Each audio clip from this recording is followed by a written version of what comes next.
The photograph from the church parking lot remained spread across Walter White's table long after sunrise, its edges curling slightly from the humidity of the cabin. He studied every detail with the same obsessive focus he had once reserved for chemical equations. The angle of the shot, the distance the camera had to have been from its subject, the quality of the lens required to capture faces that clearly in low evening light. Whoever had taken it possessed genuinely professional surveillance equipment, and more importantly, enough confidence to hand it over openly, proving they had been watching the entire time. This wasn't a threat born out of panic or improvisation. It was a calculated message, engineered specifically to remind Walter and Jesse that every move they made had already been seen, catalogued, and understood. Walter didn't leave the cabin for 2 full days. Instead, he sat at the table and reconstructed every step of his investigation from the very beginning, laying it out piece by piece like a proof he refused to leave unfinished. The stolen identification card from Phoenix Chemical Solutions. The freight yard outside Flagstaff. The string of chemical warehouse burglaries. The trucking routes that never seemed to follow normal shipping logic. The scattered, half-panicked phone calls made by couriers who'd already been arrested. Viewed separately, each piece looked like an unrelated event, a coincidence, noise.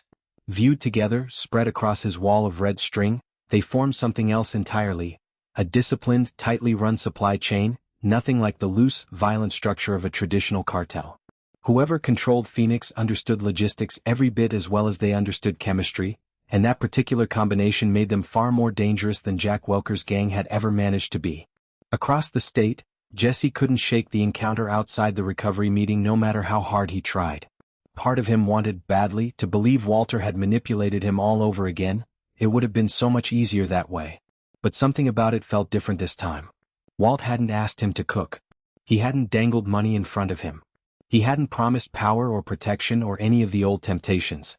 For the first time Jesse could actually remember, Walter had simply apologized and meant it, or at least sounded like he meant it. Whether the apology was sincere hardly mattered in the end. The larger problem was still sitting there, undeniable. Blue meth was spreading across the Southwest again, and somewhere out there, innocent people were already starting to pay for it. Unable to sit with that fact any longer, Jesse started investigating on his own, quietly, using contacts he hadn't spoken to in years. He traced a handful of recent overdoses connected to the new product, and the stories that came back were painfully, sickeningly familiar. Teenagers hooked after a single weekend. Families torn apart in a matter of months. Dealers turning up dead over disputed corners. The faces kept changing, but the shape of the damage never did. Jesse understood with a sinking certainty that if Phoenix was allowed to keep expanding unchecked, every bit of suffering he'd spent years trying to outrun would simply repeat itself all over again, just wearing someone else's name this time. Meanwhile, the DA was celebrating what looked like its biggest breakthrough in months.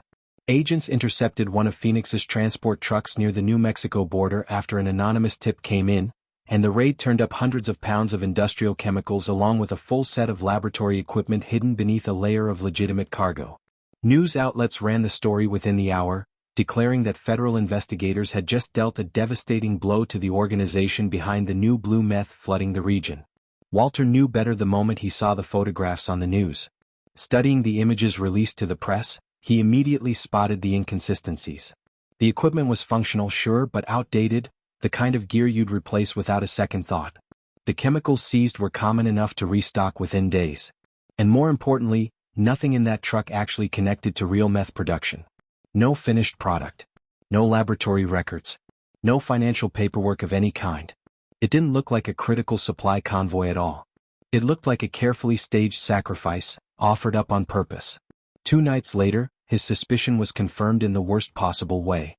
Blue meth surfaced simultaneously in 4 different cities, despite the DEA's celebrated seizure just days earlier. Distribution hadn't slowed down at all. If anything, it had accelerated. Walter muttered to himself in the empty cabin, almost too quiet to hear. They wanted the truck to be found. The realization landed like a physical weight. Phoenix wasn't simply avoiding law enforcement the way any smart operation would.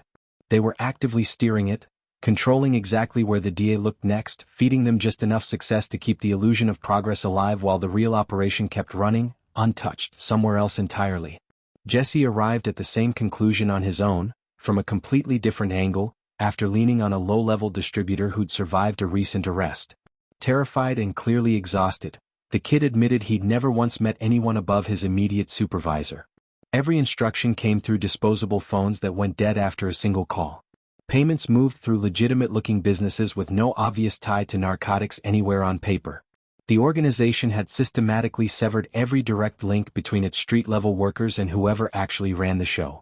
It reminded Jesse of something Mike Ehrmantraut had told him once, years earlier, in that flat, unbothered tone Mike used for anything that actually mattered.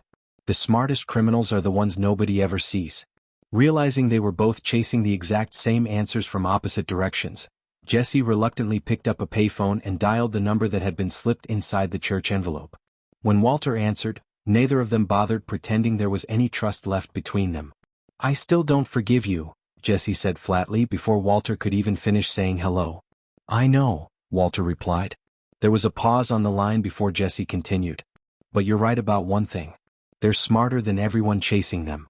For the first time since escaping Jack Welker's compound, the two of them agreed to work together again. Not as partners and certainly not as friends, but simply because neither one of them stood a chance of stopping Phoenix alone. They split the work along old, familiar lines. Walter focused on the science. Jesse focused on the streets. It was an uncomfortable arrangement, full of long silences and old resentment, but it worked. Walter tracked unusual purchasing patterns tied to specialty filtration membranes, the kind used almost exclusively in advanced chemical laboratories. Jesse tracked independent distributors who'd suddenly abandoned long-standing suppliers in favor of anonymous, untraceable deliveries. Piece by piece, working from both ends at once, the shape of the puzzle finally started to emerge. Their investigation eventually led them to an industrial complex outside Tucson, officially registered as a water purification research facility. Trucks rolled in every day loaded with ordinary industrial supplies and rolled back out carrying sealed containers labeled as filtration equipment. The paperwork was flawless. The security looked entirely routine. Nothing about the property, on paper or from the road, suggested anything criminal was happening inside. Walter allowed himself a grim, appreciative smile the first time they scouted it. "That's exactly why it's perfect," he said quietly. Rather than risk rushing in blind, they spent 3 full nights watching the complex from a distant hillside, logging everything. Shift changes happened with near-military precision. Delivery schedules never varied by more than 3 minutes in either direction. Every employee entered through biometric access points, no exceptions. Surveillance cameras overlapped so thoroughly around the perimeter that not a single blind spot existed anywhere along the fence line. Walter found himself admitting something out loud that Jesse never expected to hear from him. "This is better than anything Gus ever built." On the 4th night, their opening finally came. A severe desert thunderstorm rolled across southern Arizona, knocking out power to several surrounding towns at once. Backup generators kicked in across the complex almost immediately, but for a window of less than 90 seconds, the outer security fence sat completely unpowered. Jesse looked over at Walter in the dark, rain running down both their faces. "This is it," he said.